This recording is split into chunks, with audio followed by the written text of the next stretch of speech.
नमस्कार दोस्तों, कविता Yadav YouTube channel पर आप सभी का स्वागत है। संपूर्ण हिंदी विषय की तैयारी को आगे बढ़ाते हुए आज की क्लास हमारी होगी महामैराथन क्लास। महामैराथन क्लास में लगभग हम जो है 80 प्लस प्रश्नों को करने की कोशिश करेंगे। उन सभी महत्वपूर्ण प्रश्नों को हम करते हुए आगे बढ़ रहे हैं जो कि पिछली परीक्षाओं में पूछे गए प्रश्न हैं। PYQ प्रश्नों को उनके विद सॉल्यूशन के साथ करते हुए हम आगे बढ़ रहे हैं। कहीं ना कहीं हिंदी विषय से संबंधित परीक्षाओं में किसी भी परीक्षा में पूछा गया जो प्रश्न होगा उनको हम यहाँ पर लेकर के जो उसके विद सॉल्यूशन के साथ करने की कोशिश करते हैं, ताकि एक प्रश्न से संबंधित आप उन और अन्य तथ्यों को भी देख पाओ जो कि परीक्षाओं में बार बार पूछे जाते हैं। अगर प्रश्नों को घुमा फिरा कर भी पूछ लिया जाए परीक्षा में तो भी आप उनका सही आंसर कर सको। किसी भी स्टेट के अंतर्गत होने वाली TGT PGT हिंदी संबंधी परीक्षा हो या NTA नेट की परीक्षा हो या कोई अदर परीक्षा हो जिसमें हिंदी साहित्य संबंधी प्रश्न पूछे जाते हैं या भाषा विज्ञान या फिर काव्य शास्त्र संबंधी प्रश्न हो, तो उन सभी प्रश्नों को जो पिछली परीक्षाओं में पूछे गए प्रश्न हैं उनको विद सॉल्यूशन के साथ करते हुए हम आगे बढ़ रहे हैं। तो ज़्यादा टाइम वेस्ट न करते हुए शुरुआत कर लेते हैं आज की क्लास की। प्रश्न नंबर 1 से कुछ हमारे जो पिछले क्लास में किए हुए प्रश्न भी आज की क्लास में हम करेंगे और साथ ही जो है नए प्रश्नों को भी करने की कोशिश करेंगे, ताकि जो है आप परीक्षा में इन प्रश्नों के माध्यम से जब आप परीक्षा में बैठो तो इन प्रश्नों के माध्यम से आपको अधिक से अधिक मदद मिले और आपको लगे कि हम हर एक प्रश्न परीक्षा में हमारा ये पढ़ा हुआ है। हर एक बिंदु आपको ऐसा लगे कि हिंदी साहित्य, भाषा विज्ञान या काव्य शास्त्र संबंधी कि कहीं ना कहीं हमारा ये पढ़ा हुआ बिंदु पूछा गया है। तो देख लेते हैं प्रश्न नंबर 1 से, क्योंकि निरंतर अभ्यास ही सफलता का राज है।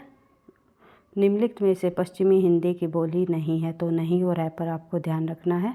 तो मगही इनमें से पश्चिमी हिंदी की बोली नहीं है, बल्कि कन्नौजी, बुंदेली और ब्रजभाषा तीनों पश्चिमी हिंदी की बोली है।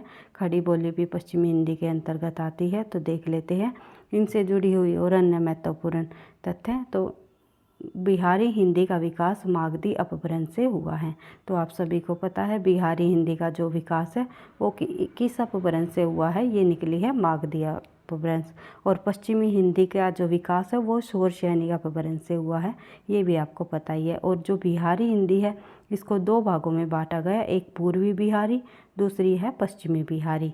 पूर्वी बिहारी की दो बोलियां हैं, मगही और मैथिली, और पश्चिमी बिहारी के अंतर्गत आने वाली जो बोली है वो है हमारी भोजपुरी। तो इनको आपको ध्यान रखना है। ये भी पूछा जा सकता है मगही जो है किस बिहारी हिंदी के अंतर्गत आती है या भोजपुरी किस बिहारी हिंदी के अंतर्गत आती है। तो मगही और मैथिली दोनों पूर्वी बिहारी के अंतर्गत आती है और जो है भोजपुरी हमारी पश्चिमी बिहारी के अंतर्गत आती है। बढ़ते हैं आगे, अगला प्रश्न देख लेते हैं। सिद्ध साहित्य के अंतर्गत 84 सिद्धों की वे साहित्यिक रचनाएं आती है जो तत्कालीन लोक भाषा हिंदी में लिखी गई है। डायरेक्ट मैं आपको जो है यहाँ पर आंसर बता दिए जा रहे हैं, क्योंकि आंसर आप लोगों के सामने ही लिखा हुआ है, इसलिए हम टाइम वेस्ट नहीं करेंगे और अन्य ऑप्शनों को पढ़ते हुए तो हमें देख लेना है इसका आंसर और अन्य महत्वपूर्ण बिंदु, तो ताकि आपके अधिक से अधिक जो है तथ्यों की रिवीजन होती रहे। क्योंकि निरंतरता का अभ्यास जो है निरंतरता के साथ अभ्यास से ही आपको सफलता मिलेगी। सफलता का राज क्या होता है? निरंतर अभ्यास। इसी उद्देश्य के साथ अधिक से अधिक बिंदुओं को बार बार रिवीजन करते हुए हम आगे बढ़ रहे हैं। तो अगर आपको वीडियो अच्छी लगता है आपकी परीक्षाओं के लिए ये प्रश्न हेल्पफुल रहेंगे, तो वीडियो को आप जो है लाइक करते हुए आपको चलना है और लास्ट में आपको कमेंट बॉक्स में कमेंट करके ये भी बताना है आपको वीडियो कैसी लगी। और पहली बार चैनल पर हो आप लोग तो आप चैनल को सब्सक्राइब भी कर लेना, ताकि नोटिफिकेशन आपको समय पर मिलता रहे। आपके लाइक और कमेंट से मुझे भी मोटिवेशन मिलता है भाई। तो देख लेते हैं। 8वीं सदी में 84 सिद्धों के साथ बौद्ध धर्म के वर्ज्यन की परंपरा का प्रचलन हुआ। जो 8वीं शताब्दी में 84 सिद्धों के साथ बौद्ध धर्म की जो वर्ज्यन शाखा निकल कर आई, वहीं से जो है सिद्ध साहित्य निकले थे। जो सिद्ध साहित्य का विकास हुआ था ये आप सभी को पता है।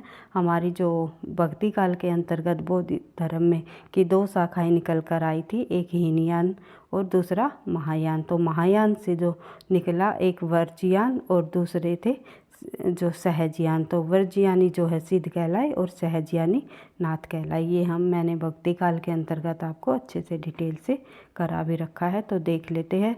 सिद्ध धर्म की वर्जियान शाखा के अनुयायी जो है सिद्ध कहलाए।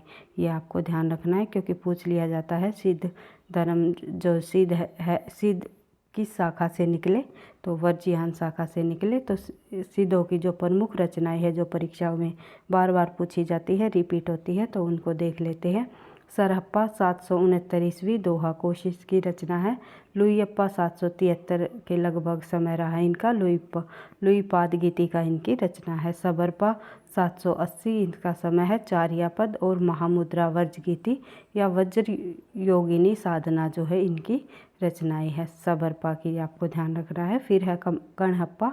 कणहप्पा का लगभग 820 ईस्वी के लगभग समय रहा। चर्या विनिश्चय और कणहप्पा गीति का इनकी रचना है। फिर है डोम्बिप्पा। डोम्बिप्पा 840 के लगभग इनका समय रहा। डोम्बी गीतिका और योगचार्य या अक्षर द्वीप को देश जो है इनकी रचनाएं है। ये अक्षर द्वीप को देश काफ़ी बार पूछी जाती है और साथ ही डोम्बिप्पा गीतिका और योगचार्य ये भी रचनाएं काफ़ी बार परीक्षाओं में पूछी जाती हैं। इन सभी सिद्ध रचनाकारों की रचनाओं को आपको एक बार से फिर से रिवाइज कर लेना है क्योंकि यहाँ से परीक्षा में एक प्रश्न जो है अवश्य देखने को मिलता है कई बार। तो देख लेते हैं, बढ़ते हैं आगे। प्रश्न नंबर 3, कबीर के निर्गुण पंथ का आधार भारतीय वेदांत और सूफियों का प्रेम तत्व है। यह कथन किसका है या ये विचार किसका है? तो कबीर के निर्गुण पंथ का आधार भारतीय वेदांत और सूफियों का प्रेम तत्व माना है। किस विद्वान ने? आचार्य रामचंद्र शुक्ल जी ने। बढ़ते हैं आगे, अगला प्रश्न देख लेते हैं। केवल प्रेम लक्षणा भक्ति का आधार ग्रहण करने के कारण कृष्ण भक्ति में अश्लील विलासिता की प्रवृत्ति जागृत हुई। तो ये कथन का है या ये विचार किसका है? किस विद्वान द्वारा ये कहा गया कि केवल प्रेम लक्षणा भक्ति का आधार ग्रहण करने के कारण कृष्ण भक्ति शाखा में अश्लील विशालता की प्रवृत्ति जागृत हुई? तो ये भी कथन आचार्य रामचंद्र शुक्ल जी का है। बढ़ते हैं आगे, अगला प्रश्न देख लेते हैं। प्रश्न नंबर 5, निम्नलिखित में से कौन सी रचना ठाकुर जगमोहन की नहीं है? तो ठाकुर जगमोहन की इनमें से जो रचना है वो प्रेम प्रलाप नहीं है बल्कि प्रेम संपत्ति लता है। भाई ये कला नहीं लता, प्रेम संपत्ति लता, श्यामालता और जो है श्यामा सरोजनी, ये तीनों रचनाएं जगमोहन सिंह की है। लेकिन प्रेम प्रलाप जो रचना है वो भारतेंदु हरिश्चंद्र जी की है। भारतेंदु युग के ही प्रमुख कवि रहे हैं ठाकुर जगमोहन सिंह। ये भी आपको ध्यान रखना है क्योंकि कई बार परीक्षाओं में पूछ लिया जाता है निम्नलिखित में से कौन सा कवि भारतेंदु मंडल का कवि नहीं है। तो आपको ध्यान रखना है सभी भारतेंदु मंडल के कवियों को। तो जगमोहन जी भी भारतेंदु मंडल के कवियों में शामिल है। प्रेम प्रलाप भारतेंदु हरिश्चंद्र जी की रचना है। इसका रचना वर्ष 1877 ईस्वी है। ये भी आपको ध्यान रखना है। अन्य रचनाएं हैं इनकी भक्त सरोवर 1870, प्रेम मालिका 1871, प्रेम माधुरी, प्रेम तरंग, उत्तरार्ध भक्तमाल और प्रेम प्रलाप, होली, मधुमुकुल, राग संग्रह, वर्षा विनोद, विनय प्रेम 50, फूलों का गुच्छा इनकी खड़ी बोली का काव्य है। ये इम्पोर्टेंट है, परीक्षा की दृष्टि से काफ़ी बार पूछा जाता है। निम्नलिखित में से भारतेंदु हरिश्चंद्र जी की खड़ी बोली की रचना निम्नलिखित में से कौन सी है? तो आपको ध्यान रखना है फूलों का गुच्छा 1882 में इनकी खड़ी बोली संबंधी काव्य है।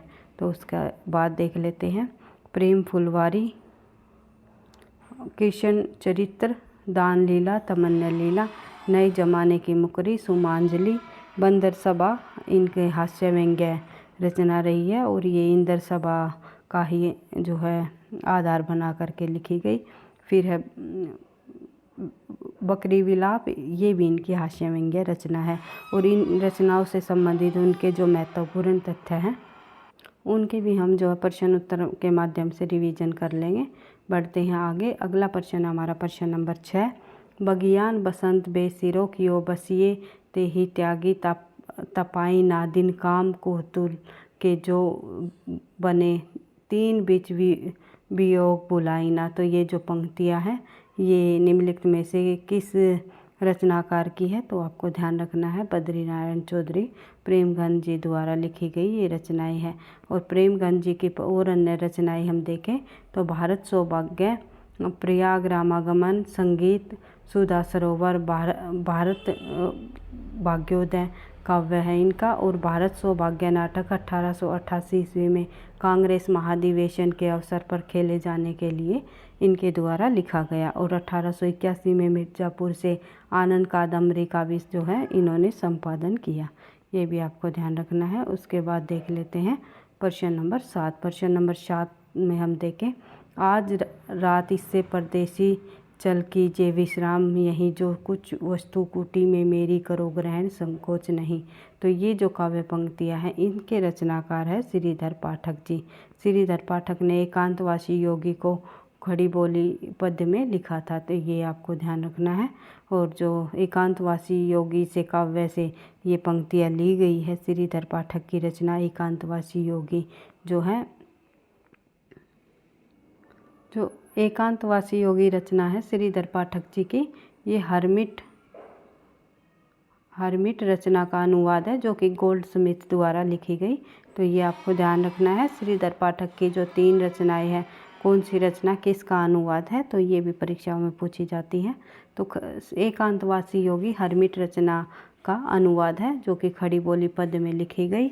और जो ये उपयुक्त पंक्तियाँ एकांतवासी योगी से ही ली गई है। एकांतवासी योगी एक प्रेम का काव्य है, अर्थात एक खंड काव्य भी माना जाता है। एक रमणी द्वारा उपेक्षित पुरुष एकांतवासी योगी बन जाता है। श्रीधर पाठक की और अन्य प्रमुख रचनाओं में जब हम देखें तो मनोविनोद, धनविनय, गुणवंत हेमंत और देहरादून एकांतवासी योगी, भारत गीत आदि प्रमुख हैं। उसके बाद देख लेते हैं प्रश्न नंबर 8, आवारा मसीहा किसके जीवन पर आधारित है।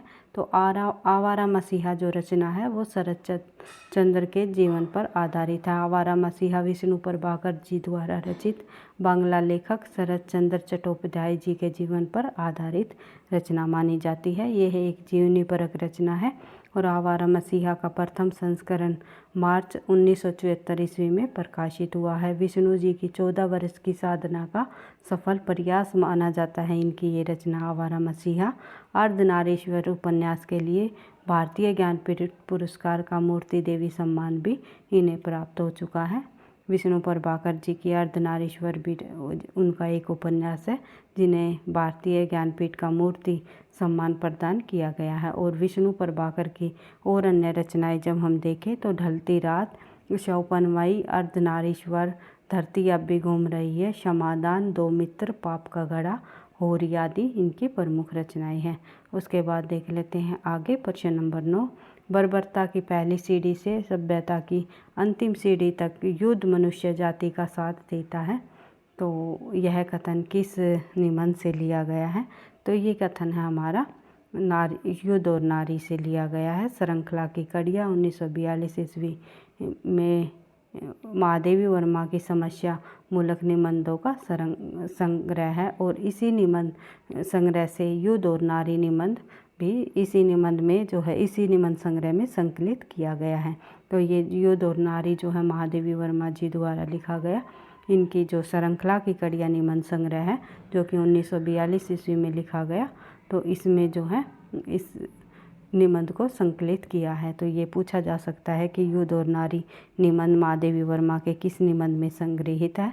तो आपको ध्यान रखना है, युद्ध और नारी नामक लेख में उन्होंने युद्ध, स्त्री और पुरुष के मनोविज्ञान का गंभीर वैश्विक और मौलिक चिंतन इसमें व्यक्त किया है। और इन्होंने चांद का कार्यभार भी संभाला है, यानी कि चांद नामक पत्रिका का नाम है भाई, चांद पत्रिका का कार्यभार भी इन्होंने संभाला है महादेवी वर्मा जी ने। 1956 में भारत सरकार ने इनकी साहित्यिक सेवा के लिए पद्म भूषण की भी उपाधि इन्हें दी गई। और इनकी जो प्रमुख कीर्तियाँ हैं महादेवी वर्मा जी की, निहार 1930, रश्मि 1932, निर्जा 1934, सांध्य गीत 1936, दीपशिखा 1942, तप शब्दपर्णा 1959। तो ये सभी इनके प्रमुख काव्य संग्रह है, कई बार परीक्षाओं में पूछे जाते हैं और कर्मानुसार लगाने का भी प्रश्न पूछ लिया जाता है, जिसमें आपको याद रखना है निहार, रश्मि, निर्जा, सांध्य गीत, दीपशिखा और सप्तपर्णा। बढ़ते हैं आगे। अगला प्रश्न है हमारा प्रश्न नंबर 10, निम्नलिखित में से किस कहानी में अति व्यक्त कामकाजी आदमी की असंतुष्ट पत्नी को विषय वस्तु बनाया गया। तो ये आंसर होगा हमारा ग्रामोफोन का रिकॉर्ड। ग्रामोफोन का रिकॉर्ड कहानी में जो है अति व्यस्त कामकाजी आदमी की असंतुष्ट पत्नी को विषय वस्तु बना करके ये कहानी लिखी गई। तो देख लेते हैं आगे ये कहानी किस लेखक द्वारा लिखी गई है। तो ग्रामोफोन का रिकॉर्ड कहानी जैनेंद्र कुमार जी की है। मनोविश्लेषणात्मक परंपरा के प्रवर्तक के रूप में जाने जाते हैं इला चंद्र जोशी, जैनेंद्र जी और जो है आगे तीनों के तीनों मनोविश्लेषणवादी जो है रचनाकारों में शामिल है। इन्होंने मनोविश्लेषणवादी उपन्यास लिखे हैं। पढ़ते हैं आगे। 1971 में पद्म भूषण तथा 1979 ईस्वी में साहित्य अकादमी पुरस्कार से जैनेंद्र जी को नवाजित किया गया। सुनीता 1935, त्यागपत्र 37 और सुखदा 53 जो ये 1935 और 1937 और 1953 जो इन रचनाओं को भी परीक्षाओं में क्रमानुसार कई बार पूछा जा चुका है। तो ध्यान रखना है जैनेंद्र जी के जो उपन्यास है वो सुनीता, फिर त्यागपत्र, फिर सुखदा, उसके बाद वीवर्स भी आएगा भाई, सुनीता, त्याग और ये सभी रचनाएं जो है परीक्षाओं में पूछी जाती है बार बार। तो हमने उन सभी रचनाओं को यहाँ पर लिया है जो बार बार रिपीट होती है परीक्षाओं में। तो आपको ध्यान रखना है। और थोड़ा जल्दी मैं आज इसलिए करा रही हूँ क्योंकि इन प्रश्नों को हम पहले कर चुके हैं। कुछ हमारे नए प्रश्न भी हैं, उनको भी हम साथ साथ करते हुए आगे बढ़ रहे हैं। तो आज हमारी महामैराथन क्लास है, तो मैं कोशिश करूँगी अधिक से अधिक प्रश्नों का हम यहाँ पर अभ्यास कर सकें। तो देख लेते हैं इन उपन्यासों में ऐसे अनेक अवसर आए जब उनके नारी चरित्र भीषण मानसिक संघर्ष की स्थिति से गुजरे हैं। इनकी अन्य कहानियां हैं फांसी, वायतयान, एक रात, पाजेव, दो चिड़िया, ये इनकी कहानियां हैं। नीलम देश की राजकन्या 1933 ईस्वी में लिखी गई और जो है जैनेंद्र कुमार द्वारा लिखित ये एक इनका कहानी संग्रह है। तो ध्यान रखना है इनका कहानी संग्रह कौन सा है, नीलम देश की राजकन्या। उसके बाद देख लेते हैं आगे अगला प्रश्न हमारा प्रश्न नंबर 11। निम्नलिखित में से किस उपन्यास में रईस साहूकार मदन मोहन के अंग्रेजी सभ्यता की नकल को अपव्यय की कथा कहा गया। तो ये आंसर हो जाएगा हमारा परीक्षा गुरु। परीक्षा गुरु जो इनका उपन्यास है लाला श्रीनिवास दास जी द्वारा रचित उपन्यास। परीक्षा गुरु में जो है इनका मुख्य पात्र के रूप में आते हैं मदन मोहन जी। तो रईस मदन मोहन की अंग्रेजी सभ्यता की नकल और अपव्यय की कथा इसमें दर्शाई गई है, जो कि उनका एक सच्चा मित्र उनकी जो कुसंगत से उसे बाहर निकालता है मदन मोहन को। आई होप आप लोगों ने पढ़ रखा होगा परीक्षा गुरु उपन्यास को। तो देख लेते हैं परीक्षा गुरु हिंदी का मौलिक प्रथम उपन्यास माना जाता है और आचार्य रामचंद्र शुक्ल ने इन्हें हिंदी का प्रथम मौलिक उपन्यास माना है और सर्वमान्य तौर पर भी इन्हें माना जाता है। तो आपको ध्यान रखना है। और इनकी रचना जो है लाला श्रीनिवास दास ने 25 नवंबर 1882 में की। उपन्यास 41 छोटे छोटे प्रकरणों में विभक्त है। उनके उपन्यास में इन्होंने मदन मोहन नामक एक रईस के पतन और फिर उसके सुधार की कहानी को दर्शाया है। और उपन्यास की अन्य प्रमुख पात्रों में शामिल हैं मुंशी चुन्नीलाल, मास्टर शंभुदयाल और ब्रजकिशोर। ये भाई नूतन ब्रह्मचारी, ये थोड़ा टाइपिंग मिस्टेक है यहाँ पर। तो ब्रजकिशोर इनका एक सच्चा मित्र होता है जो इसे कुसंगति से निकालता है। तो नूतन ब्रह्मचारी 1886 में लिखित बालकृष्ण भट्ट जी का उपन्यास है। आदर्श दंपति लज्जाराम मेहता जी का उपन्यास है। और परिणय परिणय जो है किशोरी लाल गोस्वामी जी का उपन्यास है। उसके बाद देख लेते हैं आगे अगला प्रश्न हमारा प्रश्न नंबर 12 देख लेते हैं भाई। परिणय दत्त जयशंकर प्रसाद के किस नाटक का पात्र है। तो परिणय दत्त जो है जयशंकर प्रसाद के स्कंदगुप्त नाटक का पात्र है। तो स्कंदगुप्त नाटक 1928 ईस्वी में प्रकाशित हुआ। इस नाटक में 5 अंक है तथा अद्यों की योजना दृश्यों पर आधारित है। स्कंदगुप्त नाटक के अन्य पात्र जो है वो है स्कंदगुप्त, कुमारगुप्त, गोविंद गुप्त, चक्रपालिक और बंधु वर्मा, भीम वर्मा, शवरनाग, कुमार दास, धातुसेन, पुरगुप्त, भट्टारक, पृथ्वीसेन, देवसेन आदि स्कंदगुप्त नाटकों के पात्र है। और कल्याणी परिणय जो है 1912 में अन्य पात्र है। कल्याणी परिणय में जो है चंद्रगुप्त, कर्नेलिया, सेल्यूकस, ये कल्याणी परिणय नाटक के पात्र हैं। उसके बाद राज्यश्री 1915 और इनके पात्र हैं ग्रहवर्मन राज्यश्री। उसके बाद अजातशत्रु 1922 ईस्वी का नाटक है इनका। और ये इनके जो प्रमुख पात्र हैं बिम्बसार, उदयन, पद्मावती, वासवी और प्रसेनजीत आदि इनके प्रमुख पात्र हैं। उसके बाद देख लेते हैं प्रश्न नंबर 13। प्रश्न नंबर 13 में जब हम देखें हिंदी साहित्य 20वीं शताब्दी आलोचना ग्रंथ के लेखक कौन है। हिंदी साहित्य 20वीं शताब्दी आलोचना ग्रंथ के लेखक निम्नलिखित में से जो है रहे हैं हमारे नंद दुलारे वाजपेयी जी। नंद दुलारे वाजपेयी ने 1942 में हिंदी साहित्य 20वीं शताब्दी रचना का जो इनकी रचना का प्रकाशन हुआ, तो समय है इनका 1942। ध्यान रखना है नंद दुलारे वाजपेयी शुल्कोत्तर के प्रख्यात समालोचक लेखक माने जाते हैं। और उन्होंने काशी यानी शुल्कोत्तर युग के यानी कि शुक्ल जी के बाद के जो युग रहा उनके प्रमुख समालोचक जो ये एक तरह से आलोचक माने जाते हैं। तो देख लेते हैं उन्होंने काशी नागरी प्रचारणी सभा में सूरसागर का तथा बाद में गीता प्रेस गोरखपुर में रामचरितमानस का संपादन भी किया है। नंद दुलारे वाजपेयी जी कहते हैं कि हिंदी के कवियों में यदि कहीं रमणीय और सुंदर अद्वितीय रहस्यवाद है तो जायसी में। अगर ये कथन पूछ लिया जाए तो ये जायसी जी के संबंध में नंद दुलारे वाजपेयी जी का कथन है। ध्यान रखना है हिंदी साहित्य 20वीं शताब्दी जयशंकर प्रसाद, प्रेमचंद साहित्यिक विवेचन और आधुनिक साहित्य नया साहित्य नए प्रश्न। ये नया साहित्य नए प्रश्न इनकी प्रमुख आलोचनात्मक रचना है, काफ़ी बार परीक्षाओं में पूछी जाती है। तो इनकी आलोचनात्मक पुस्तकें हैं।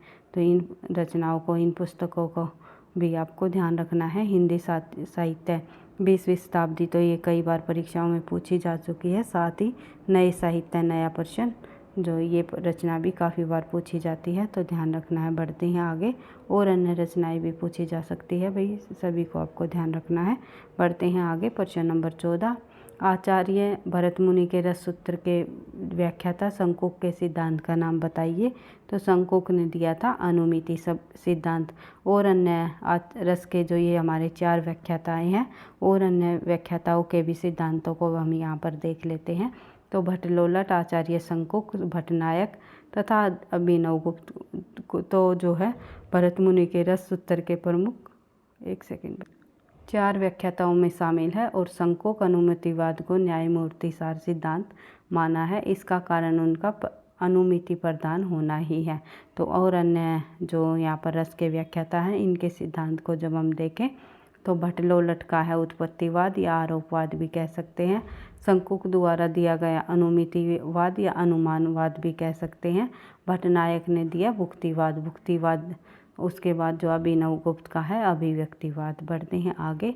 अगला प्रश्न है प्रश्न नंबर 15। निम्नलिखित में से कौन सी पुस्तक I.A. रिचर्ड्स द्वारा लिखित नहीं है। प्रिंसिपल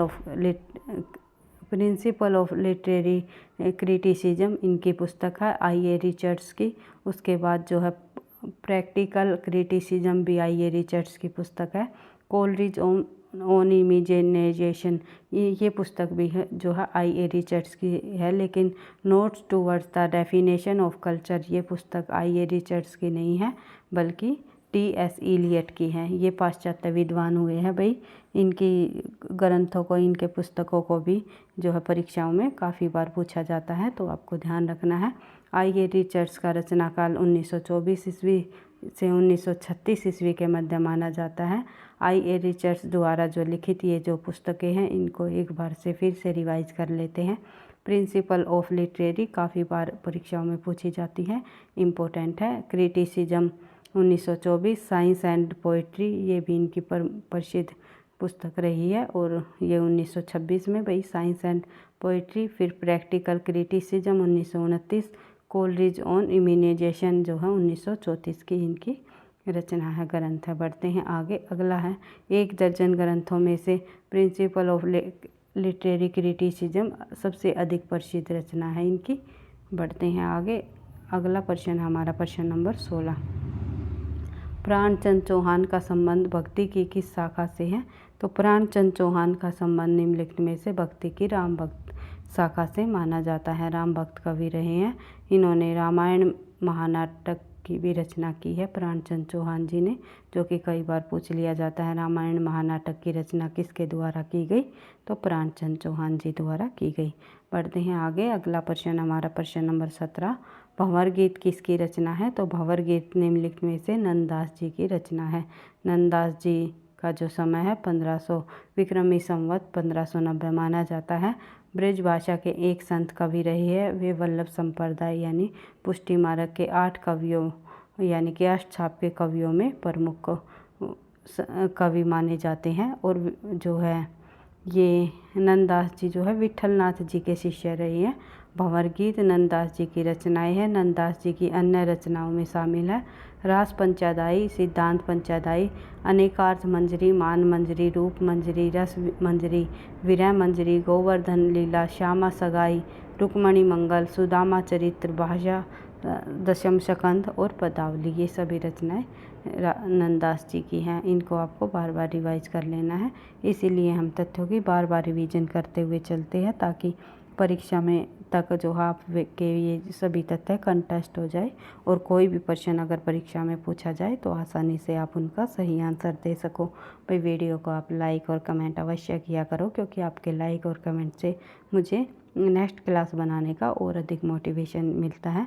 आप अगर लाइक नहीं करते वीडियो को, जो है देखते तो आप पूरी वीडियो हो, मुझे पता है आपको पसंद भी आती है, लेकिन आप लाइक करने में कंजूसी कर देते हो, जो कि मुझे एक डीमोटिवेशन सा फील होता है। पता नहीं बच्चों को पसंद आ रही है या नहीं आ रही। तो प्लीज़ लाइक करके आप जो है अपना भी काम किया करो साथ साथ। तो देख लेते हैं प्रश्न नंबर 18। हिंदी का आदि कवि किसे माना जाता है? हिंदी का आदि कवि जो है शंभू जी को माना जाता है। हिंदी का आदि कवि शंभू को माना जाता है। शंभू को अपभ्रंश भाषा का महाकवि भी कहा जाता है। उनके बारे में यह जानकारी मिली है कि उनके पिता का नाम मारुतदेव तथा माता जी का नाम पद्मिनी था। उनके पिता का एक दोहा मारुदेव कृत शंभू छंदम में देखा गया है, और इसके बेटे जो है शंभू के पुत्र का नाम क्या है? त्रिभुवन। उनके पुत्रों में सबसे छोटे पुत्र रहे हैं त्रिभुवन जी, और उनकी मृत्यु के बाद उन्होंने अपने पिता के जो अधूरे ग्रंथ को पूरा किया। जो इनका जो अधूरा ग्रंथ है पहुमचरियु जो ये इनका ग्रंथ है शंभू जी का, ये इनका एक अधूरा ग्रंथ माना जाता है, जो इनके पुत्र त्रिभुवन ने पूरा किया।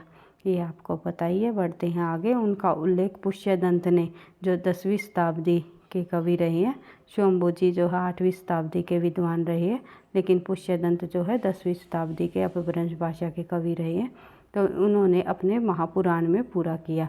इनका जो उल्लेख है पुष्यदंत ने अपने महापुराण में किया है।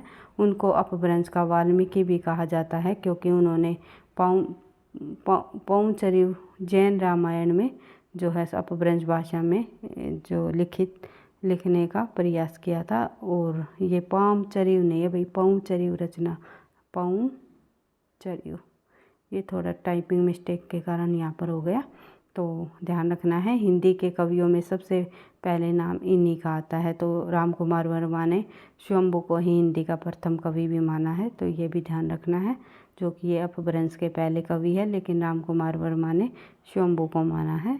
ये आपको ध्यान रखना है। बढ़ते हैं आगे। और अलग अलग विद्वानों ने अलग अलग हिंदी का प्रथम कवि माना है, ये आपको पता ही है। राम कुमार वर्मा के अनुसार शंभू को माना जाता है। अगला प्रश्न हमारा प्रश्न नंबर 19। रामचरितमानस में कितने कांड है? तो रामचरितमानस में जो है कुल 7 कांड है। तो 7 कांडों रहे हैं, और उन 7 कांडों को हम कर्मानुसार उनके नाम भी देख लेते हैं, क्योंकि परीक्षाओं में पूछ लिया जाता है। निम्नलिखित में से जो रामचरितमानस के इन कांडों को कर्मानुसार लगाइए, या इनमें से कौन सा नाम नहीं है, तो इस प्रकार पूछा जाता है। तो ध्यान रखना है। सबसे पहले आएगा बालकांड, फिर अयोध्या कांड, फिर अरण्यकांड, फिर किष्किंधा कांड, फिर सुंदरकांड, फिर लंका कांड, फिर युद्ध कांड, या जो है उत्तरकांड। सॉरी भाई, एक सेकेंड। तो यहाँ पर युद्ध कांड और लंका कांड एक है भाई, फिर सुंदर कांड, तो ध्यान रखना है। बढ़ते हैं आगे। अगला प्रश्न हमारा प्रश्न नंबर 20। भूषण किस रस के कवि है? तो भूषण निम्नलिखित में आप सभी को पता है रीतिकाल के अंतर्गत आने वाले वीर रस के कवि माने जाते हैं। उसके बाद देख लेते हैं इनकी जो प्रमुख रचनाएं हैं भूषण जी की, वो है शिवराज भूषण और शिवा बावनी और छत्रसाल दशक। देख लेते हैं आगे। अगला प्रश्न हमारा प्रश्न नंबर 11। तरुवर फल नहीं खात है, सरवर पिए न पान, प्रस्तुत पंक्तियों के रचनाकार कौन है? इन पंक्तियों के रचनाकार रहे हैं रहीमदास जी। उसके बाद देख लेते हैं आगे प्रश्न नंबर 22। निर्गुण भक्ति काव्य का प्रमुख कवि कौन है? तो निर्गुण भक्ति काव्य के प्रमुख कवि या निर्गुण भक्ति काव्य के अंतर्गत जो है हमारी संत काव्य के प्रतिनिधि कवि माने जाते हैं कबीरदास जी। निर्गुण भक्ति काव्य में कबीरदास जी जो है, कबीरदास जी का स्थान जो है प्रमुख माना जाता है। बढ़ते हैं आगे।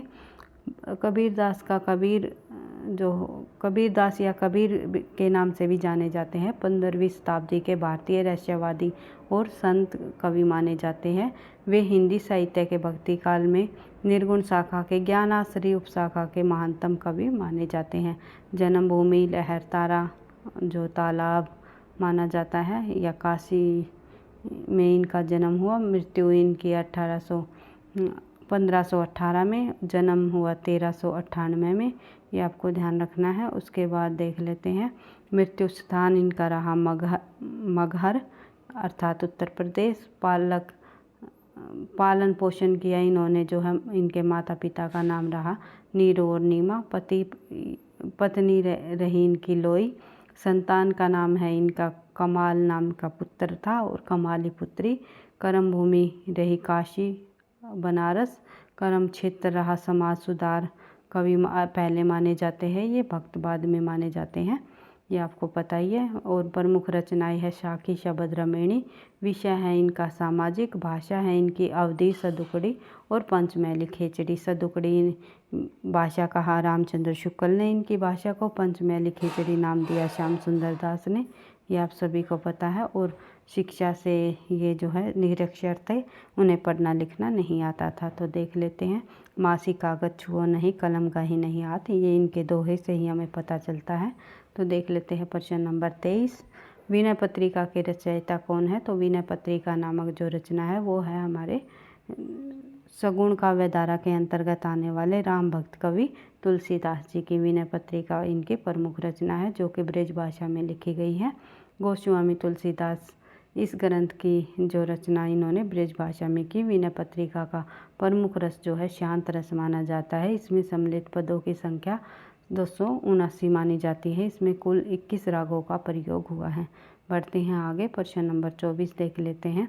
प्रभुहि चिंतन पुनहि चितौमहि राजत लोचन लोल, खेलत मन से जमीन जुनु विधुमंडल डोल। तो ये पंक्तियाँ निम्नलिखित में से तुलसीदास जी की हैं।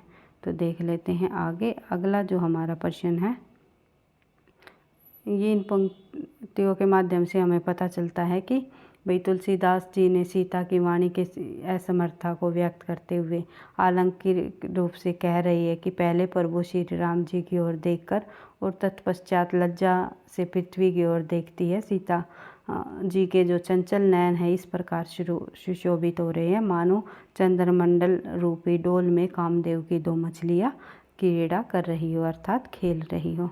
तो देख लेते हैं आगे। अगला प्रश्न हमारा प्रश्न नंबर 25। एक सेकेंड भाई। प्रश्न नंबर 25 में जब हम देखें नामवर सिंह ने अधिकांश क्या लिखे हैं, तो नामवर सिंह जी द्वारा अधिकांश आलोचनाएं लिखी गई है। आलोचना के लेखक माने जाते हैं नामवर सिंह। नामवर सिंह जी आलोचना के क्षेत्र में प्रसिद्ध लेखक रहे हैं, जिनका जन्म 1927 ईस्वी, मृत्यु 2019 में हुई। छायावाद, कविता के नए प्रतिमान, दूसरी परंपरा की खोज, वाद विवाद, संवाद इनकी प्रमुख आलोचनात्मक कृतियाँ रही हैं, जो कि परीक्षाओं में पूछी जाती हैं। बढ़ते हैं आगे। प्रश्न नंबर 26। निर्मल वर्मा का पहला कहानी संग्रह कौन सा है? तो आपको पता ही है, परिंदे निर्मल वर्मा का पहला कहानी संग्रह जो 1859 ईस्वी में प्रकाशित हुआ। बढ़ते हैं आगे। सरस्वती पत्रिका का प्रकाशन वर्ष 1900 आप सभी को पता है। 1900 में जो है बनारस से प्रकाशन इलाहाबाद इंडियन प्रेस द्वारा किया गया सरस्वती पत्रिका का प्रकाशन। और 1900 में चिंतामणि घोष जी इनके संपादक रहे। 1901 में जो है श्याम सुंदर दास ने इनका संपादन का कार्यभार संभाला। 1903 में जो है महावीर प्रसाद द्विवेदी जी रहे। 1903 से लेकर के 1917 तक 1903 से 17 तक महावीर प्रसाद द्विवेदी ने 20 तक, 17 तक नहीं 20 तक, 1920 तक मात्र 17 वर्ष तो इनका कार्यभार इन्होंने महावीर प्रसाद द्विवेदी ने संभाला सरस्वती पत्रिका का। तो बढ़ते हैं आगे, प्रश्न नंबर 28 देख लेते हैं। उद्यंत मार्दंड को प्रकाश में लाने का श्रेय निम्नलिखित में से किस विद्वान को जाता है? तो आंसर हो जाएगा हमारा इसका बैजनाथ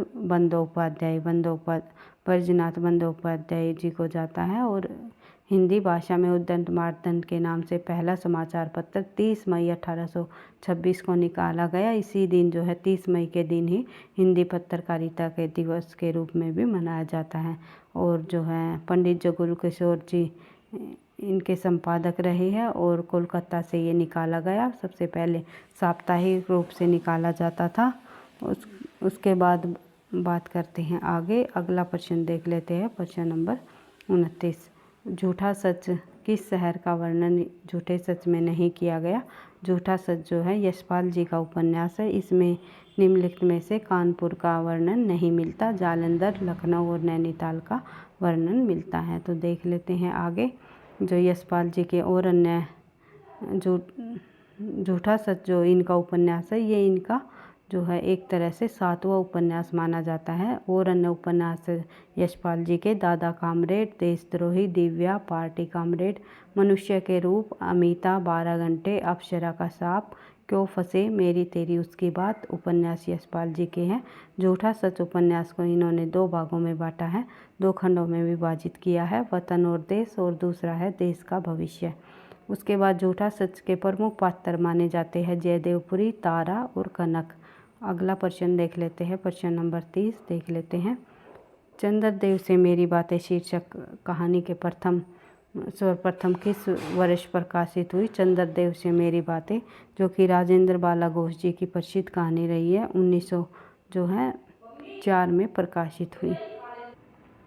चंद्रदेव से मेरी बातें शीर्षक कहानी से सर्वप्रथम 1904 में ये प्रकाशित हुई। चंद्रदेव से मेरी बातें कहानी राजेंद्र बाला घोष यानी कि बंग महिला द्वारा लिखी गई कहानी है। और इनकी कहानियाँ चंद्रदेव से मेरी बातें 1904, कुंभ में छोटी बहू 1906, धुलाई वाली भी इनकी प्रसिद्ध कहानी रही है 1907, दहलिया इनकी प्रमुख कहानी है 1909।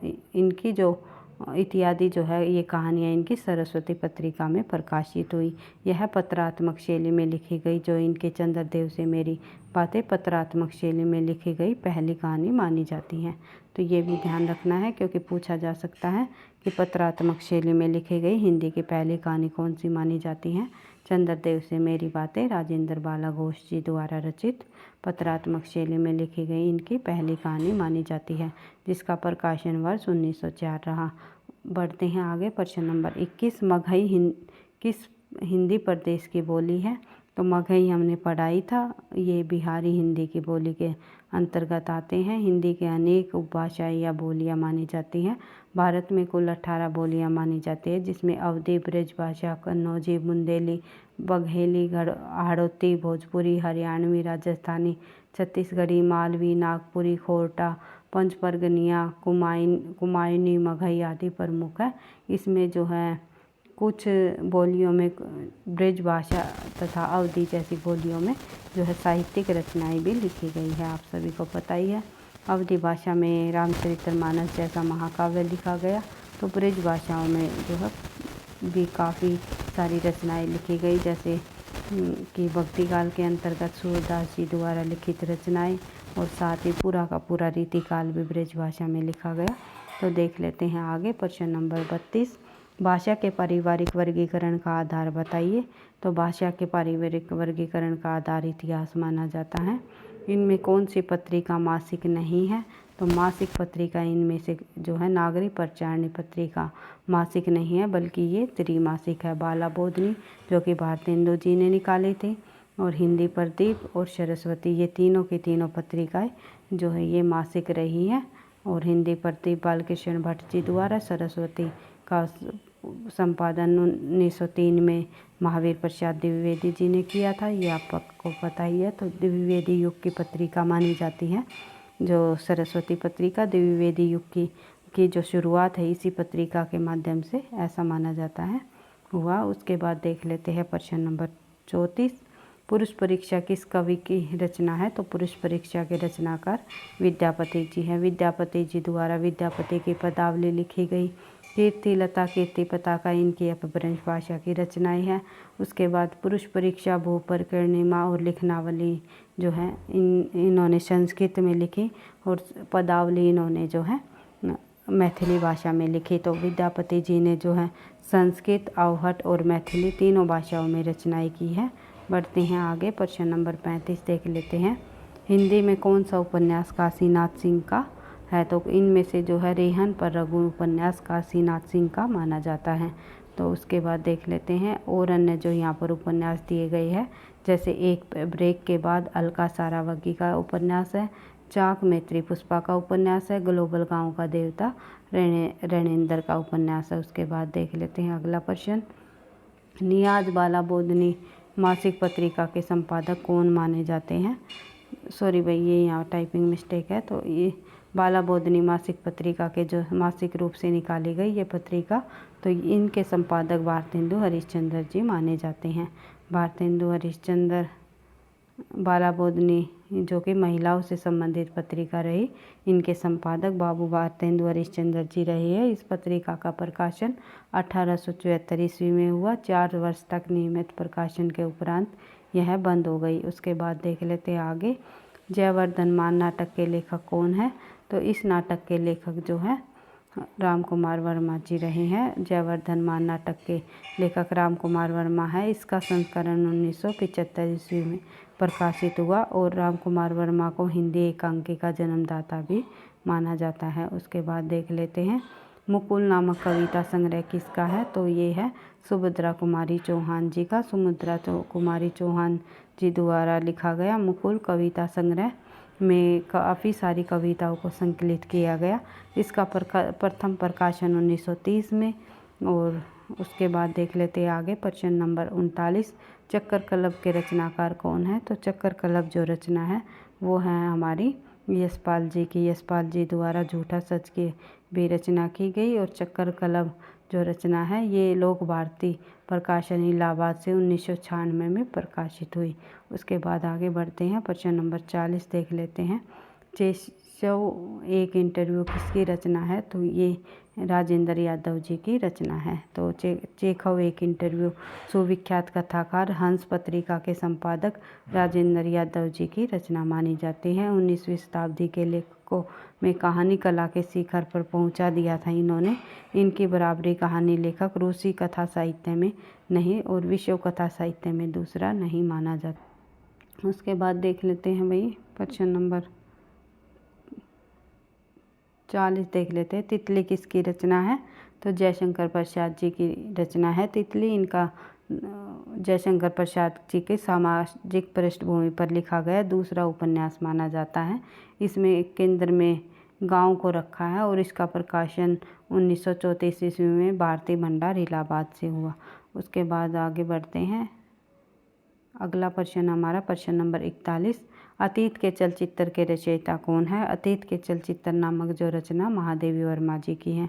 आप सभी को पता है अतीत के चलचित्र महादेवी वर्मा जी द्वारा लिखा एक उनका रेखा चित्र है। इसमें लेखिका हमारा परिचय रामा, भाभी, बिंदा, सबिया, राबिया, ये सबिया नहीं है, राबिया, बिट्टो, बालिका माँ, घीशा, अभागी स्त्री, अपोली, बबलू और अलोपा से जो किया अलोपी और अलोपा से इन 11 चरित्रों से करवाती है। और महादेवी वर्मा छायावाद की प्रमुख कवित्री मानी जाती है, और ये छायावाद की दुर्गा के नाम से भी प्रसिद्ध हुई है। वहीं यहाँ पर ये कवित्री की जो है वर्तनी गलत है, क्योंकि कई बार परीक्षाओं में पूछी जाती है भाई ये कवियत्री की शुद्ध वर्तनी, तो आपको ध्यान रखना है कवियत्री आएगा, कवियत्री नहीं आएगा, कवि नहीं आएगा, कव आएगा, कवयित्री, बड़ी की मात्रा आएगा त्री पर। तो बढ़ते हैं आगे। महादेवी वर्मा जी जो 26 मार्च 1907 में इनका जन्म हुआ और 11 सितंबर 1927 में इनकी मृत्यु हो गई। तो इनका जन्म ध्यान रखना है, क्योंकि महादेवी वर्मा का जितने भी हमारे ये छायावाद युग के प्रमुख 4 स्तंभ हुए हैं, इन कवियों का जन्म वर्ष पूछ लिया जाता है परीक्षा में, तो ध्यान रखना है। तो उन्होंने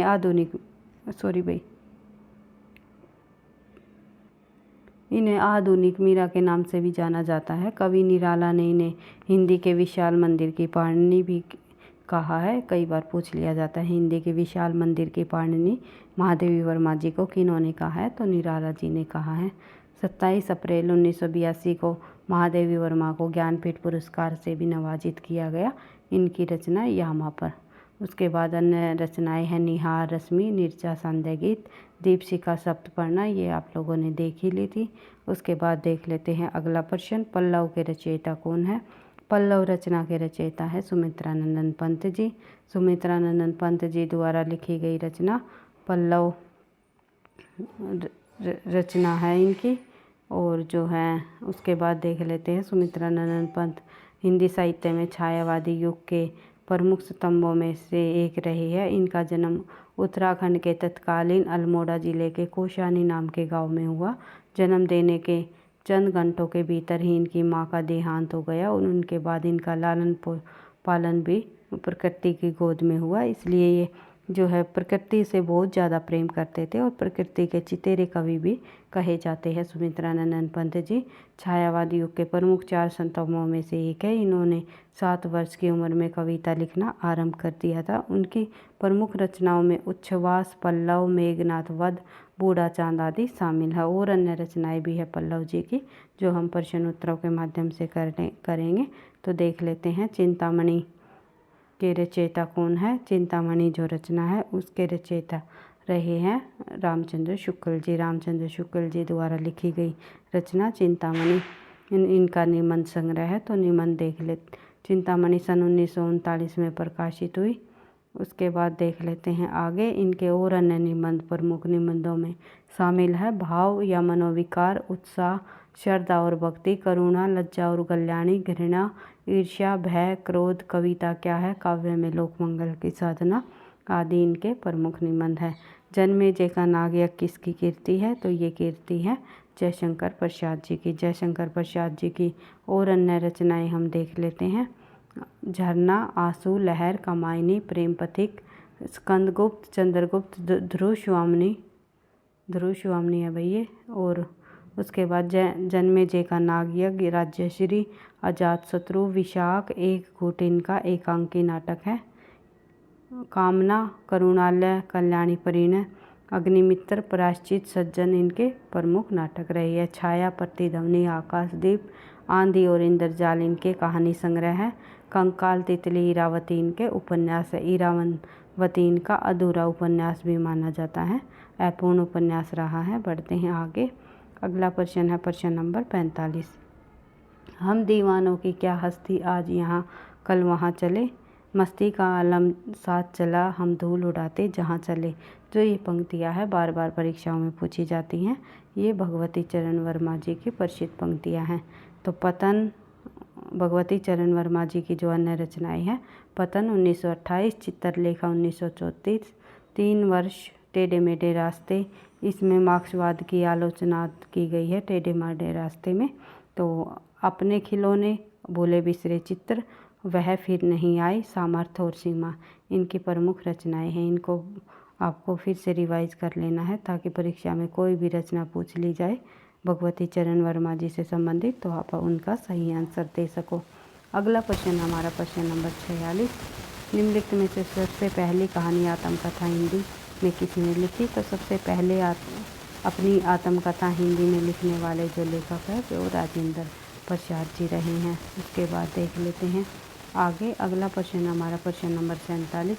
अबला जीवन हाय तुम्हारी यही कहानी, आंचल में दूध और आँखों में पानी, यशोधरा काव्य पंक्तियों से ली गई। ये नेत्री शरण गुप्त जी की प्रसिद्ध रचनाएं हैं। यशोधरा से ली गई जो है, यशोधरा इनकी प्रमुख प्रबंध काव्य है मैथिली शरण गुप्त जी का, और इनकी 1933 ईस्वी में इसका प्रकाशन हुआ। अपने छोटे भाई सियाराम शरण गुप्त के अनुरोध पर मैथिली शरण गुप्त ने इस पुस्तक की रचना की, यानी कि यशोधरा की रचना की। यशोधरा महाकाव्य में गौतम बुद्ध के गहरे त्याग की कहानी को केंद्र में रखकर यह महाकाव्य लिखा। इसमें गौतम बुद्ध की पत्नी यशोधरा की विरह जन्य पीड़ा को विशेष रूप से महत्व दिया गया है, और यह गद्य और पद्य मिश्रित विधा है, जो कि चंपू काव्य भी कहा जाता है। बढ़ते हैं आगे। अगला प्रश्न है हमारा प्रश्न नंबर 48। हिमालय के आंगन में हमें प्रथम किरणों का दे उपहार, उषा के हंस अभिवादन किया और पहनाया हीरो का हार। हंस अभिवादन किया और पहनाया हीरो का।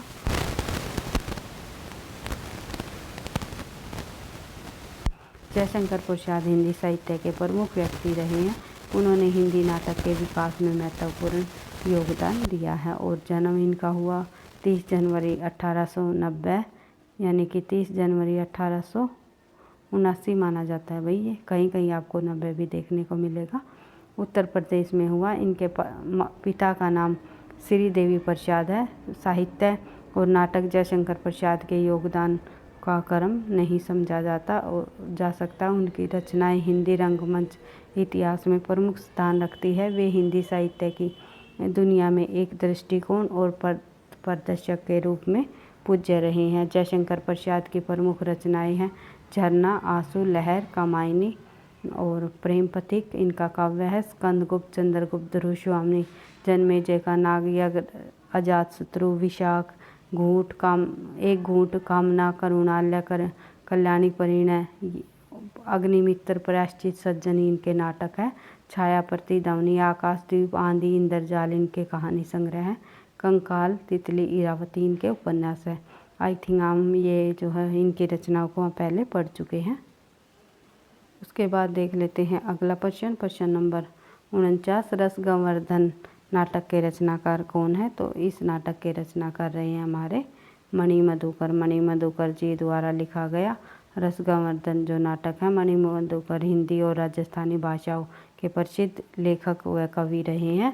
तो हिंदी उनका मूल नाम जो है मणिराम शर्मा माना जाता है। उनके द्वारा रचित रचनाओं का संग्रह पग फेरू के लिए उन्हें 1975 में साहित्य अकादमी पुरस्कार से भी सम्मानित किया जा चुका है। उसके बाद आगे बढ़ते हैं प्रश्न नंबर 50। भारत दुर्दशा नाटक के रचनाकार कौन है? भारत दुर्दशा नाटक के रचनाकार निम्नलिखित में से भारतेंदु हरिश्चंद्र जी है। भारतेंदु हरिश्चंद्र जी की नाटकों को हम जो है उनके सभी नाटकों को बार बार रिवीजन करेंगे प्रश्न उत्तरों के माध्यम से। किस नाटक में कौन सा नाटक उनका बाण है, कौन सा उनका मौलिक है, कौन सा अनुदित है, किस नाटक के अंतर्गत कौन से महत्वपूर्ण बिंदु है जो कि परीक्षाओं में पूछे जाते हैं। इन सभी तथ्यों को हम करने की कोशिश करेंगे। तो भारत दुर्दशा भारतेंदु हरिश्चंद्र द्वारा लिखा गया उनका उपन्यास भाई नाटक है उनका। और भारत दुर्दशा जो नाटक है सन 1875 में रचित हिंदी का प्रसिद्ध नाटक माना जाता है। इनमें भारतेंदु के प्रतीकों इन्होंने इस नाटक में भारतेंदु जी ने प्रतीकों के माध्यम से भारत की तत्कालीन स्थिति का इसमें चित्रण दर्शाया गया है। और उसके बाद कुछ और अन्य प्रश्नों को भी हम देख लेते हैं। भाई इनमें से जल्दी प्रश्नों को करने की कोशिश करेंगे ताकि आपकी जो है रिवीजन होती रहे। तो इनमें से एक कीर्ति जीवनी नहीं है। जीवनी संबंधी रचना इनमें से जो है कौन सी नहीं है? वो है अनन्या से अनन्या। आवारा मसीहा विष्णु प्रभाकर जी द्वारा लिखी गई शरत चंद्र चट्टोपाध्याय जी के जीवन पर ये जीवनी है। और कलम का सिपाही आपको सभी को पता ही है, ये मुंशी प्रेमचंद जी की जीवनी है जो कि अमृत राय ने लिखी। और शिखर से सागर तक जो जीवनी है ये अज्ञे जी की जीवनी है। उसके बाद देख लेते हैं आगे अगला प्रश्न हमारा प्रश्न नंबर 2। प्रश्न नंबर वैसे तो 52 है ये, लेकिन लगभग और 20-30 प्रश्नों को और करने की कोशिश करेंगे जल्दी ताकि आपकी रिवीजन जो है बार बार इन प्रश्नों की होती रहे और सभी तथ्य आपको ध्यान रहे परीक्षा में। जब इन प्रश्नों में से प्रश्न आपको देखने को मिले तो आसानी से उनका सही आंसर कर पाओ।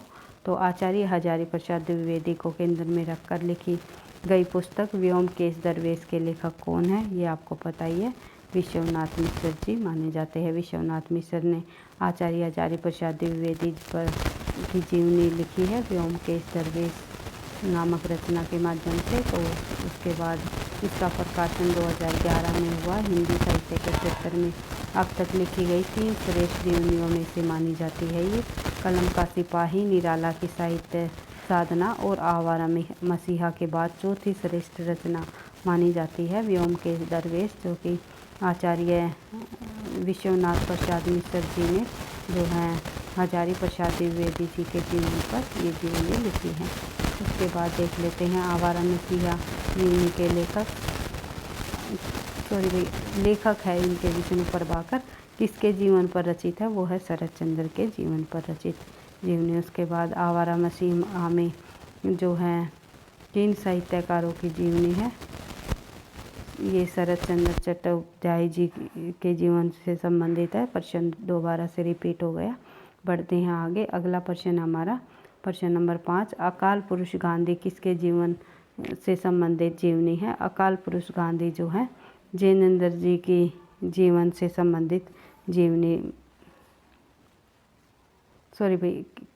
के रचना किसने की है, या किसके जीवन पर नहीं है, तो जीवन पर तो महात्मा गांधी के ही जीवन पर आधारित ये जीवनी है अकाल पुरुष गांधी।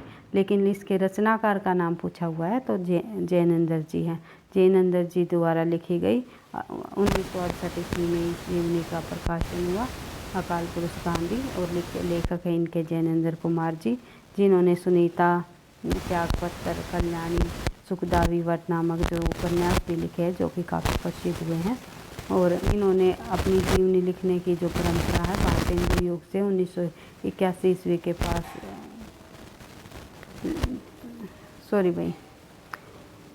हिंदी जीवनी लेखन की परंपरा का जो सूत्रपात है वो भारतेंदु युग से माना जाता है। जैसे कि और अन्य गद्य के सूत्रपात हम भारतेंदु युग से मानते हैं, इसी प्रकार जीवनी विधा के जो सूत्रपात है वो भी हम जो है भारतेंदु युग से मानते हैं। और 1881 ईस्वी के आसपास इन्होंने 1881 ईस्वी के पास भारतेंदु युग से जीवनी विधा की लेखन परंपरा की शुरुआत मानी जाती है। गोपाल शर्मा शास्त्री ने उस युग की महान विभूति स्वामी दयानंद सरस्वती पर हिंदी की पहली जीवनी दयानंद दिग्विजय लिखी। यानी हिंदी की पहली जीवनी का नाम पूछ लिया जाए तो आपको ध्यान रखना है दयानंद दिग्विजय। उसके बाद देख लेते हैं आगे अगला प्रश्न नंबर 56 गणेश विद्यार्थी रचित गांधी की जीवनी कौन सी है। इस विद्यार्थी रचित गांधी की जीवनी जो है निम्नलिखित में से मानी जाती है श्री गांधी जी के लेखक जो है गणेश शंकर विद्यार्थी जी रहे हैं। इन्होंने गांधी जी के जीवन पर आधारित श्री गांधी नाम से जीवनी लिखी। घनश्याम बिड़ला ने बापू नाम से जो है महात्मा गांधी के जीवन पर जीवनी लिखी। तो जैनेंद्र कुमार की हमने पहले पढ़ी ली थी, अकाल पुरुष गांधी नाम से महात्मा गांधी के जीवन पर आधारित जीवनी लिखी। बढ़ते हैं आगे प्रश्न नंबर 57 निम्नलिखित में से आत्मकथाएं और उनके लेखकों में कौन सा युग्म सही है। तो इन आत्मकथाएं और इनके लेखकों में हमें जो सही युग्म देखना है, सहचर है समय, कौन सा युग्म सही है ये देखना है हमें। तो सहचर है समय ये भी अमृता प्रीतम का नहीं है बल्कि रामदास मिश्र जी का है। कस्तूरी कुंडल बसे ये प्रभा खेतान का नहीं है बल्कि जो है मैत्री पुष्पा जी की रचना है। फिर टुकड़े टुकड़े दास्तान ये अमृतलाल नागर का, ये बिल्कुल सही इसमें दिया गया है, सी आंसर हो जाएगा हमारा। तो टुकड़े टुकड़े दास्तान ये युग्म हमारा बिल्कुल सही है, ये अमृतलाल नागर जी की रचना है। टुकड़े टुकड़े दास्तान आंसर हो जाएगा सी। सहचर है समय ये रामदास मिश्र जी का है। कस्तूरी कुंडल बसे मैत्री पुष्पा जी की रचना है। घर की बात आपको पता ही है, ये घर की बात ये चतुर्सेन शास्त्री जी की नहीं है बल्कि गुरुदत्त एक लेखक हुए हैं, गुरुदत्त उनकी है। और एक हमारी शिवरानी देवी जी की प्रेमचंद जी घर में है। तो शिवरानी देवी जी द्वारा लिखित रचना है और घर की बात और प्रेमचंद घर में है। इन दोनों रचनाओं में कंफ्यूज नहीं होना है, अलग अलग रचनाएं हैं, ये ध्यान रखना है। बढ़ते हैं आगे। सहचर है समय के लेखक रामदर्शन मिश्र, कस्तूरी कुंडल बसी के लेखिका मैत्री पुष्पा और घर की बात के लेखक गुरुदत्त। उसके बाद आगे बढ़ते हैं। प्रश्न नंबर 58 58 हरिवंश राय बच्चन जी की आत्मकथा को कितने भागों में बांटा गया है। तो हरिवंश राय जी की आत्मकथा को कितने भागों में विभाजित किया गया है। तो ये है हमारे हरिवंश राय बच्चन की आत्मकथाओं को 4 भागों में विभाजित किया गया है। तो देख लेते हैं। 4 खंडों में प्रकाशित हुई है हरिवंश राय बच्चन जी की आत्मकथाएं। पहला खंड क्या भूलूं क्या याद करूं 1969 ईस्वी, नीड़ का निर्माण फिर 1970, बसेरे से दूर 1977, 10 द्वार से सोपान तक 1985। कस्तूरी कुंडल बसी आत्मकथा किसकी है, अभी हमने पढ़ा था, ये आत्मकथा मैत्री पुष्पा जी की है। और अन्य जो ऑप्शन में यहाँ पर लेखिकाएँ दी हुई हैं, इनकी रचनाएं भी हम देख लेते हैं जो कि परीक्षाओं में पूछी जाती हैं। कस्तूरी कुंडल बसी मैत्री पुष्पा जी की 2002 की आत्मकथा है। शीला झुनझुनवाला जी द्वारा लिखी गई कुछ कही कुछ अनकही कुसुम अंचल जी द्वारा लिखी गई आत्मकथा है जो कहा नहीं गया 1996 में। गोपाल प्रसाद व्यास जी द्वारा लिखी गई आत्मकथा कहो व्यास कैसी कटी 1995 में। उसके बाद देख लेते हैं प्रश्न नंबर 60। प्रश्न नंबर 60 जब हम देखें तो मेरी जीवन यात्रा किसकी आत्मकथा है। तो मेरी जीवन यात्रा नामक राहुल सांसकर्तायन जी की प्रसिद्ध आत्मकथा है। मेरी जीवन यात्रा 1940 ईस्वी में राहुल सांसकर्तायन जी की आत्मकथा है। इन्होंने 5 खंडों में विभाजित किया है इस आत्मकथा को। बढ़ते हैं आगे। अगला प्रश्न है प्रश्न नंबर 61 मुड़ मुड़ कर देखता हूँ, यह राजेंद्र यादव की रचना है। तो यह किस विधा की रचना है ये पूछा हुआ है। मुड़ मुड़ कर देखता हूँ राजेंद्र यादव की आत्मकथा विधा की रचना है। तो इनकी कहानी, उपन्यास, कविताएं, निबंध आदि रचनाएं भी इन्होंने लिखी है। तो उसके बाद देख लेते हैं आगे। प्रश्न नंबर 12 अमृतसर में अनजान लड़की से एक जो है व्यक्ति कहता है, एक लड़का कहता है कि मेरे कौन होता है।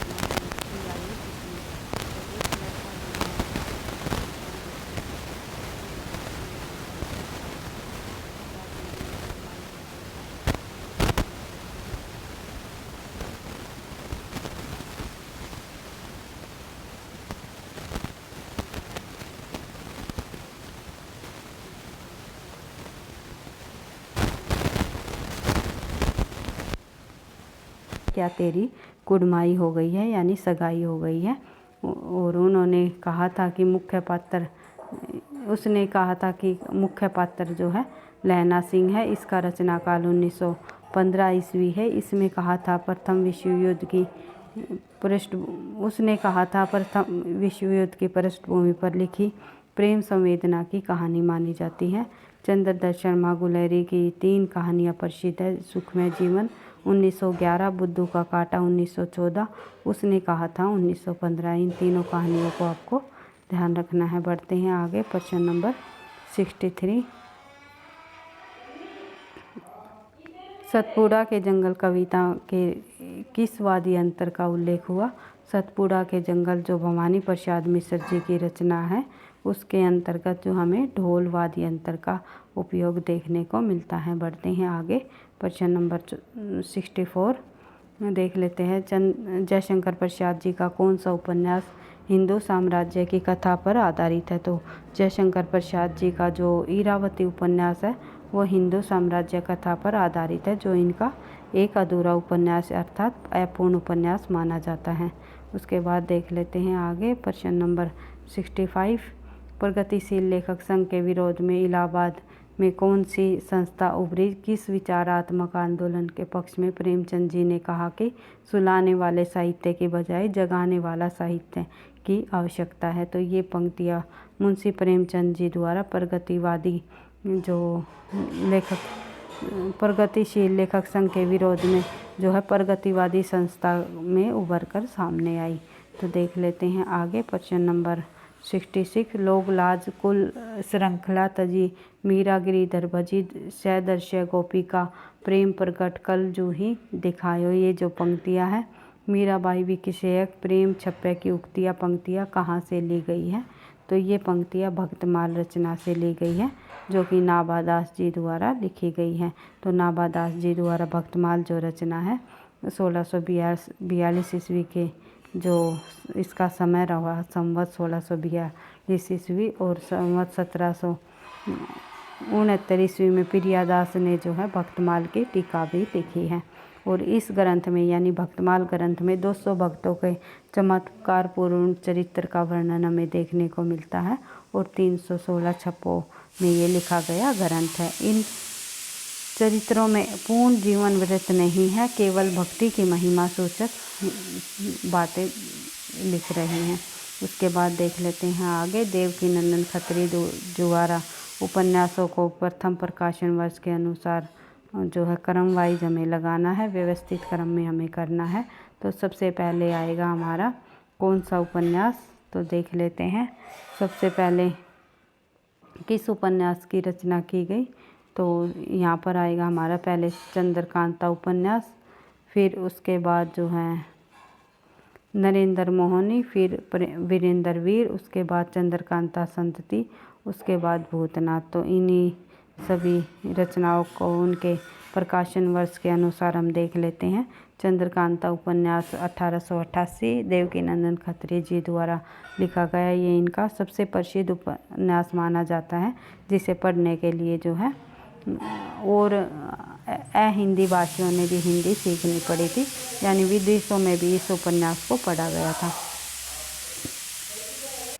उसके बाद नरेंद्र मोहनी 1893, वीरेंद्र वीर 1895, चंद्रकांता संतति 1896, भूतनाथ 1907 का उपन्यास है। उसके बाद देख लेते हैं आगे प्रश्न नंबर 68। निम्नलिखित उपन्यासों को प्रथम प्रकाशन वर्ष के अनुसार पहले से बाद के क्रम में लगाइए। तो देख लेना है हमें। सबसे पहले आएगा हमारा यहाँ पर बाणभट्ट की आत्मकथा जो कि 1946 का उपन्यास है। उसके बाद हमारा आएगा भाई मैला आंचल 1954 का फणीश्वर नाथ रेणु जी द्वारा लिखा गया। उसके बाद हमारा आएगा भाई आपका बंटी 1971 का उपन्यास है ये। उसके बाद हम देखते हैं सूखा बरगद, फिर जो है काशी का 80। इस प्रकार से इन उपन्यासों को भी हम प्रकाशन वर्ष के अनुसार उनके रचनाक्रम के आधार पर हम देख लेते हैं।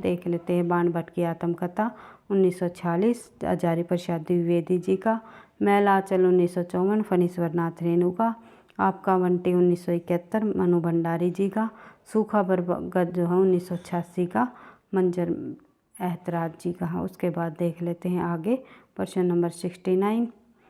धूमिल की किस रचना में एकता युद्ध की और दया अकाल की पूंजी के रूप में बताई गई है? तो एकता युद्ध की और दया अकाल की पूंजी के रूप में बताई गई है, वो है हमारी अकाल दर्शन के अंतर्गत। उसके बाद देख लेते हैं आगे जो धूमिल जी की काव्य संग्रह है सड़क से संसद तक 1972, कई बार परीक्षा में पूछे जाते हैं।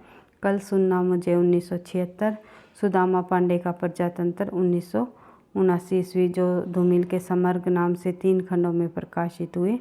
उसके बाद देख लेते हैं आगे और धूमिल जी को उपरांत जो है साहित्य अकादमी पुरस्कार से भी नवाजित किया गया। इनके काव्य संग्रह कल सुनना मुझे पर ये भी आपको ध्यान रखना है 1979 ईस्वी में। धूमिल के लोकप्रिय कविताएं हैं मोचीराम, 20 साल बाद, पटकथा, रोटी और संसद, लोह का स्वाद, नक्सल बाड़ी, ये सभी रचनाएं धूमिल जी की हैं। भारत दुर्दशा नाटक के संबंध में निम्नलिखित में कथन पर विचार कीजिए। तो हमें बताना है इनमें जो है उपयुक्त सत्य कथन कौन सी है, सत्य कथन का हमें यहाँ पर चयन करना है। तो देख लेते हैं एक बार इन सभी कथनों को पढ़ करके। इनमें मनोभाव का मानवीकरण किया गया, बिल्कुल सही कथन है ये। इसमें कुल 6 अंक है। भारत दुर्दशा में 6 अंक दिए गए हैं, बिल्कुल सही कथन है। इसमें ब्रिटिश राज की निर्ममता और शोषण का चित्रण दर्शाया गया है, ये कथन भी बिल्कुल सही है। संवाद कथ्य को गति देने में सहायक नहीं है। जयशंकर प्रसाद के जितने भी नाटक है, सॉरी भाई, भारतेंदु जी के जितने भी और जयशंकर प्रसाद के जितने भी नाटक हैं हमारे, ये एक तरह से माना जाता है कि